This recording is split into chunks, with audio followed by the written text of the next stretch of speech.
میری زندگی کا مقصد تیرے دین کی سرفرازی، میں اسی لیے مسلمان، میں اسی لیے نمازی۔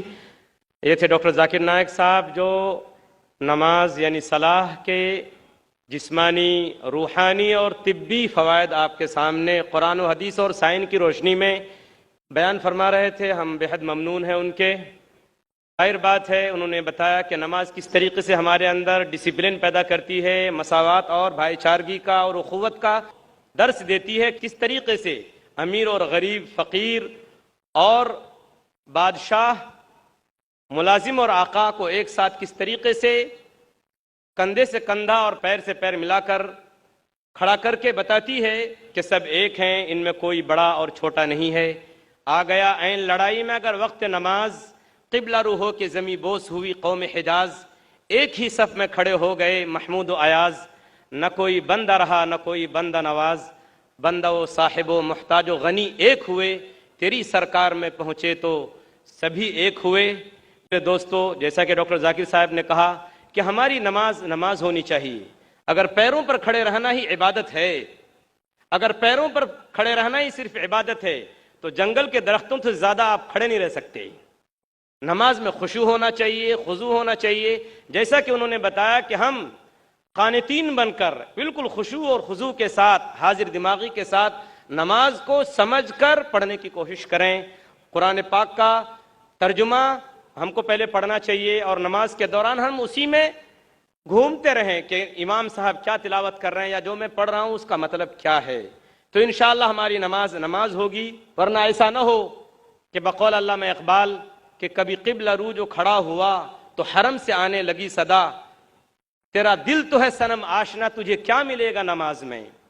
اور ایسا نہ ہو کہ جب جب زمین کے اوپر سجدہ کریں تو وہ حصہ زمین کا ہمارے بارے میں، ہمارے خلاف یہ گواہی دے، جیسا کہ فارسی شاعر نے شعر کہا ہے کہ بزمیں تو سجدہ کردم ز زمین ادا برآمد، کہ مورا خراب کر دی تو بسجدہ ریائی، کہ جب جب میں نے زمین کے اوپر سجدہ کیا تو زمین کے اس ٹکڑے سے آواز آئی کہ تم نے مجھ کو ریاکاری کے سجدے سے خراب، ناپاک کر دیا۔ اس لیے میرے دوستو، ہمیں نمازوں کا اہتمام کرنا چاہیے۔ نماز کسی بھی حال میں معاف نہیں ہے سوائے چند موقعوں کے، جیسا کہ ڈاکٹر صاحب نے تفصیل سے اس کے اوپر روشنی ڈالی۔ اب ڈاکٹر صاحب کی تقریر کا جو دوسرا دلچسپ اور انتہائی مؤثر سیشن ہے، جو سوال و جواب کا سیشن ہے، وہ اب ہم شروع کرتے ہیں۔ سوال و جواب کو شروع کرنے سے پہلے چند باتوں کا دھیان رکھنا تمام بھائیوں اور بہنوں کے لیے ضروری ہے۔ سب سے پہلی بات تو یہ ہے کہ سوال کرنے والا اپنا نام اور پروفیشن یعنی جو پیشہ ہے وہ ضرور بتائے۔ سوال مختصر ہو، کوئی لمبی چوڑی گفتگو اور بات چیت نہ ہو۔ سوال خاص طور پر اگر مسلمان بھائیوں اور بہنوں کو سوال کرنے کا موقع ملے تو ان کا سوال عنوان کے مطابق ہونا چاہیے، جیسا کہ آج کی تقریر کا عنوان ہے ڈاکٹر صاحب کی، صلاح، ہدایت اور رہنمائی کا راستہ۔ ہمارے غیر مسلم بھائی اور ہماری غیر مسلم بہنیں، ان کو اجازت ہوگی کہ وہ اسلام کے بارے میں کوئی بھی سوال ڈاکٹر صاحب سے کر سکتے ہیں۔ اسی کے ساتھ ساتھ میں گزارش کروں گا تمام سوال کرنے والے بھائیوں اور بہنوں سے کہ کوئی فقہی سوال نہ کریں اور اختلافی سوال نہ کریں۔ اگر کوئی ایسا سوال ہوگا جو اختلافی ہو تو اس کو رد کرنے کا بحیثیت کوآرڈینیٹر کے مجھے پورا اختیار ہوگا کہ میں اس سوال کو رد کر دوں، اور اس سوال کو کرنے کی اجازت نہیں دی جائے گی۔ اب ہم باقاعدہ سوال و جواب کا یہ سیشن شروع کرتے ہیں۔ ہمارے اس پروگرام میں 4 مائک کا انتظام کیا گیا ہے۔ ایک مائک نمبر 1 ہمارے بائیں جانب ہے، اسٹیج کے ہمارے بائیں ہاتھ کی طرف ہے اور بھائیوں کی طرف۔ دوسرا بیچ میں ہمارے بھائیوں کے شعبے میں، مائک نمبر 3 بھی بھائیوں کے شعبے میں ہے، اور مائک نمبر 4 ہمارے دائیں ہاتھ پہ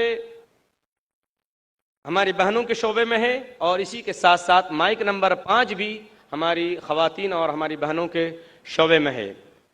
اب ہم باقاعدہ سوال و جواب کا پروگرام شروع کرتے ہیں۔ ہم والنٹیئر حضرات سے گزارش کریں گے، درخواست کریں گے کہ اگر قطار میں کوئی غیر مسلم بھائی ہو تو پہلے انہیں سوال کرنے کا موقع دیا جائے۔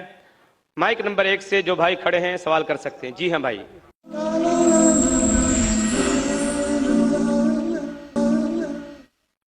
میرا نام مہیش مہتا ہے اور میں ریٹائرڈ پرسن ہوں۔ استنبول ترکی کی بات کرتا ہوں۔ استنبول میں اور ٹاپ کاپی پیلیس میں، ٹاپ کاپی میوزیم میں کئی چیز رکھی ہوئی ہے